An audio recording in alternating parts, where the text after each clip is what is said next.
Alrighty, guys. Good afternoon to you all here. Happy Thursday, May 22nd, 2025.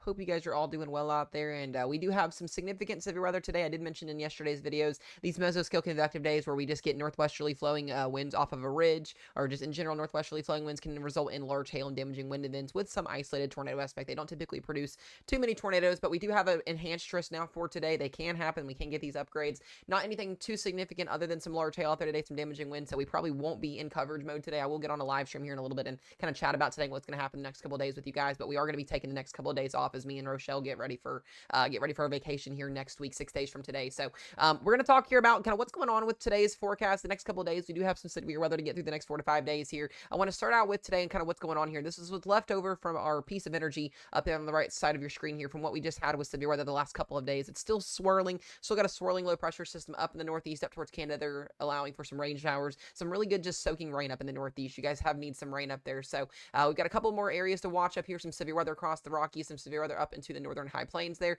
and then our main severe weather event back down here to the plains. So we're going to talk about that, kind of break that down for you guys here. Majority of the United States, there's some general thunderstorms down into the Ohio Valley today. Other than that, a beautiful, beautiful day outside of those severe weather risk zones. We're going to break this down with you guys here as always. I will mention as well, guys, as we go on vacation, if you guys have not followed Connor's Climate Corner, make sure y'all do that here on TikTok and on YouTube. That way you guys can keep up to date with him with weather forecasts while I am gone on vacation. We're going to be doing that there. I do want to go ahead and jump into our forecast to kind of what we're going to be seeing here for today here. And the Storm Prediction Center does have 4 days in a row here of severe weather. Like I said, we are going to go enhanced with today here. We do have a level 3 enhanced risk for Dallas, Fort Worth, Arlington, Plano, Irving, and Grand Prairie, Texas. This is going to be a hail-driven enhanced risk, so no need to flip out with the tornado side of things. Any of that, have your cars covered. Hail can do damage, wind can do damage. Level 2 slight risk in the yellow there outside of that there, and then a green marginal risk there in the green. And then we do have a couple other areas of some marginal risk zones today, and I did mention in yesterday's video there's going to be scattered to isolated, maybe even some numerous severe weather events, very spotty throughout the next couple of days here. So we've got some different areas that are seeing some higher jet stream winds, allowing for instability and for dew points to kind of climb to get us some conditional severe weather events. So we're really going to be more focused on the plains over the next couple of days as we see these MCS days, these mesoscale convective scale days, to kind of give us an idea of what we're going to be seeing severe weather wise. We do have a 2% tornado risk. So like I said, this is not a big tornado day today, a small 2% tornado risk. We actually had a warning earlier this morning in southern Oklahoma in the Ardmore area for a radar indicated tornado warning. So these can produce, as I mentioned, tornadoes here. That it's not going to be anything too crazy. So if you're in Wichita Falls, Dallas, Abilene, Fort Worth area, just be mindful that the chance for some severe weather, an additional or occasional conditional tornado risk is on the table for today.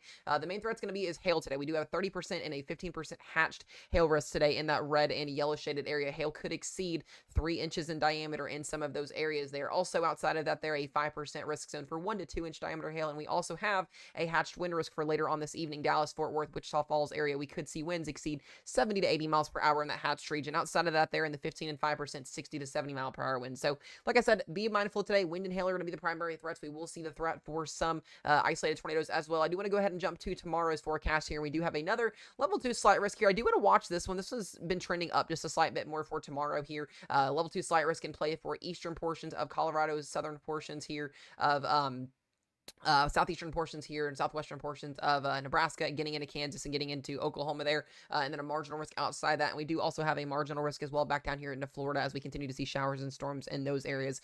Tomorrow, as of right now, the day 2 outlook does call for a small 2% tornado risk. So once again, not tornado driven, small 2% tornado risk there into western portions of Nebraska and eastern Colorado. Wind threat at 15 and 5%, and that hail threat is also going to be hatched at 15%. For hail 1 to 2 inches in diameter, hail could exceed 2 inches in diameter in that hatched region there outside of that 1 to 2 inches in diameter across Kansas, Oklahoma, Nebraska, and then even into Arkansas and Texas. So like I said, mesoscale convective scale days, these do happen. We do have another day 3 slight risk again back into western and central Oklahoma on the Friday outlook here. Oklahoma City, Norman, Edmond, Midwest City, more Oklahoma in that risk zone for that level 2 slight risk, and a marginal risk outside of that for Friday. Probabilities will get more determined as we get closer to this event happening. So tomorrow actually we'll have probabilities for this event. I would think more in terms of a 2%, maybe even a 5% tornado risk on Friday. We'll see what SPC does with those probabilities, but another MCS day again. And then we do have a day 4 outlook here, and we do have a tiny tiny little slight risk here for southern Oklahoma and northern Texas along the Red River on your Saturday. So 4 days in a row of severe weather. I don't plan to do live severe weather coverage unless we need to tornado wise. Like I said, we're going to be taking the next couple of days off, so I'll be making videos. If I need to jump in and get some coverage in, we'll do that. But like I said, just be mindful. Severe weather will be continuing across the plains here. We've kind of been mentioning that over the last couple of days. But if you guys haven't known, we've done like over 50 to 60 plus hours of streaming over the last week. So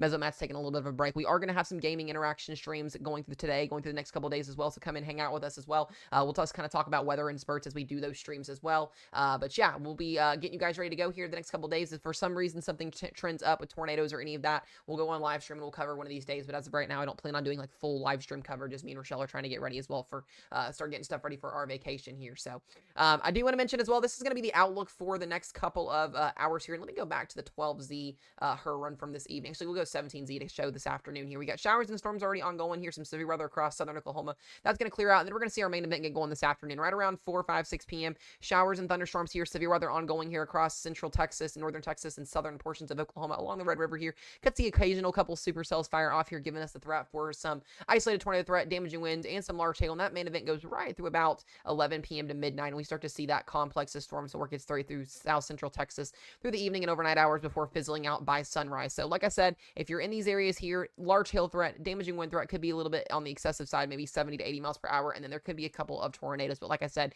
just be mindful in the Fort Worth DFW area there for the threat for all modes of severe weather. We'll kind of get into tomorrow's forecast in the live stream tonight or this afternoon, as well as in tomorrow's video.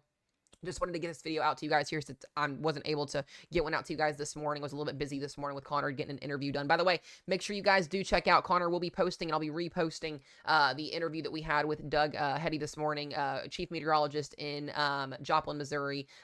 Just had a great time with him this morning, getting some questions answered. So hopefully you guys will be able to see that once that gets uploaded. Super excited to see how that goes. Now I do want to talk one thing here about what we're going to be seeing here with our upper level jet stream here. And I mentioned yesterday in the video, northwesterly flow is going to be the main theme for this. We'll have a ridge kind of starting to build underneath here in the central plains. It's going to take a little bit of time to get this going here, but there will be a pretty active jet stream across the United States through the middle of the week here. And I want you guys to also see we're going to have a couple little dips in our jet stream that are going to allow for some cool air to sink in going into next week. We will expect below average temperatures to trend really for the next 7 to 10 days across the southeast, the mid-Atlantic, and the northeast. And that's going to be due to the swirling cold air mass that we're going to have. Not cold air mass, but a colder than average start to the month of June than what we've been seeing for the month of May here. So continuing to see that below average trend, ridge building in the south there. And like I said yesterday, I don't see any big severe weather events other than like, outbreaks or any of that. We're going to see, as long as we see those northwesterly winds or at least a jet stream in place, it's going to allow for what we call MCS days, basically where we get days and days and days of isolated severe weather, wind, hail, isolated tornado threat, yada, yada, the same. Y'all get kind of the consensus on what we're going to be seeing. So spotty to isolated, maybe even scattered in numerous severe days over the next really 7 to 10 days here. And then as we go towards that first week of June here, things start to clear out. We get another little MCS potential here going through the 30th, the 1st, the 2nd, the 3rd. And I want you guys to watch this here. We need to start watching the tropics down here. We do have an area of development to watch in the Pacific Ocean here. Not going to bring any issues to the United States, but we are going to start to see some active tropical-like characteristics here off the coast of California going into the first week of June. Also continuing to see a below average trend in temperatures and active stormy season going into the first week of June for the southeast here, maybe even into the lower Ohio Valley, the Midwest here, and then a ridge starts to kind of build as we go into that first week of June as well. And then kind of at that point, the jet stream's all over the place. We've got some time to kind of figure things out. But I do want to mention one thing. If you are in the high plains up into the far, far, far northwest here, Northwest Pacific here, these areas we do typically see more of an uptrend in severe weather going into the summer months here, June, July. We get those days, Wyoming, Montana, Colorado. That's where you guys see your, your tornado events, your wind, your hail events, why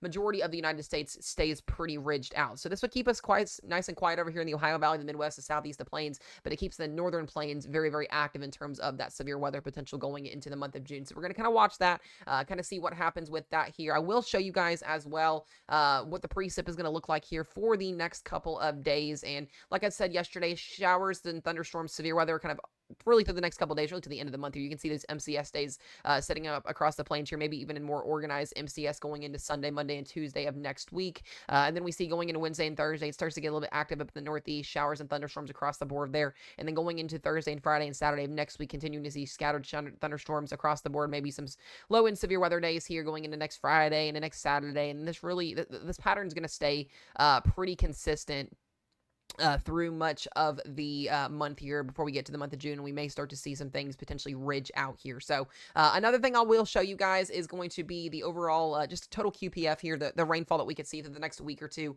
And like I said, the plains are going to be active in terms of that. The Arcotech going to be active here at least through the end of the month. We could see anywhere from 1 to 3, maybe an isolated 3 to 5 inches of rainfall somewhere in these corridors here. Maybe more of a 5 to 8 inch range over the next 7 to 10 days across the Central Plains, the Arcotech, the Missouri Boot Hill, and going into the portions of the northern southeast. So really, other than that, guys, and just the next couple days of severe weather, these MCS days, like I said, we'll keep you guys updated in video format here. We'll do some live streams over the next couple of days, just kind of keeping you guys prepped and in the mindset of what's going on as we get ready to also turn towards hurricane season, getting ready to start here on June 1st. So that's what I've got for you guys today. Make sure you guys are weather aware if you are in risk zones for the next couple of days here. Be safe, guys. Be weather aware. Know where to go when you get alerts, all of that stuff, etc. And we will see you guys in the next one. Be safe.